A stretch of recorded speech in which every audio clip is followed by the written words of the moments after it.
Here is our Bio 11 lecture on amino acids and peptide bonds. Proteins are polymers of amino acids, just a long chain of amino acids in exactly the same way that cellulose and starches and glycogen are long chains of glucose. What's different, though, is that in cellulose and starch and glycogen and chitin, every single sugar monomer is exactly the same as every other one. But in a protein, the amino acids are different from each other. So we need to take a look at amino acids. So here's an amino acid. Amino acids are called amino acids because they have amino groups, which you see right here, and carboxyl groups over here. This is the acid part of it. So they function as both a base and an acid. The other two things attached to this central carbon is a hydrogen, and then the side chain. The side chain is what's different between amino acids. And they're all attached to this alpha carbon right here.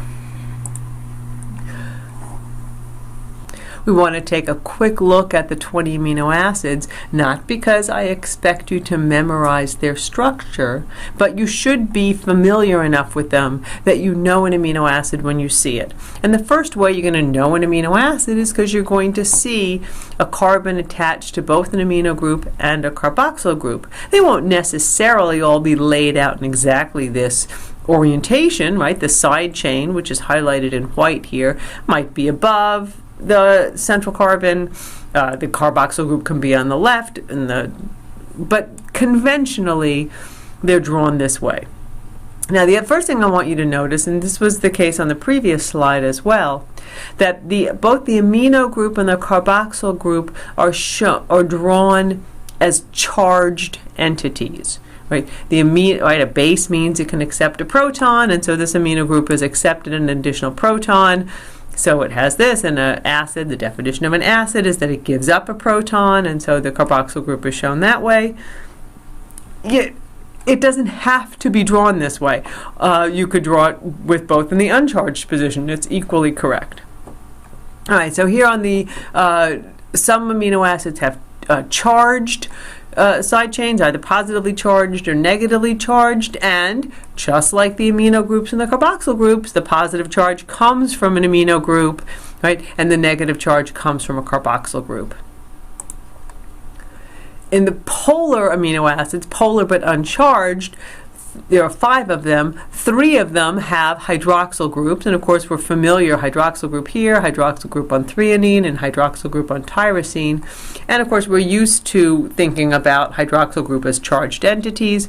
And the other 2, asparagine and glutamine, they have amino groups, but the amino groups in this conformation are less likely to be fully charged. It's more like there's just a partial charge. The special cases, cysteine, glycine, and proline, let's take them in a different order. Proline is a special case because the side chain forms a covalent bond with the amino group.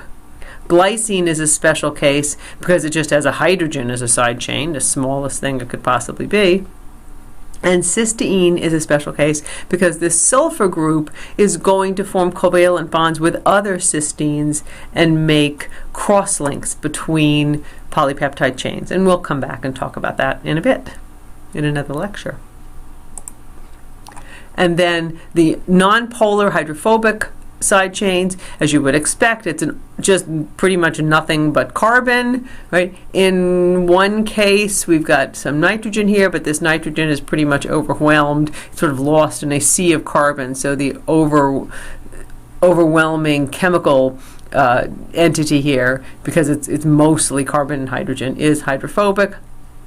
And this sulfur here, because it's not on the end, it's covalently bonded already to 2 carbons, which it's not going to release as easily as a hydrogen. This sulfur does not form any cross chains with anything else in methionine. Amino acids are linked together with peptide bonds or peptide linkage.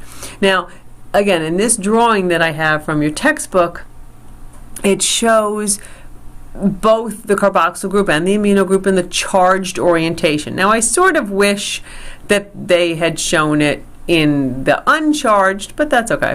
What we have here is you have a oxygen with its extra electron, and we have one hydrogen here. We just need an extra proton from over here, and then we're going to left with a covalent bond forming between the two amino acids.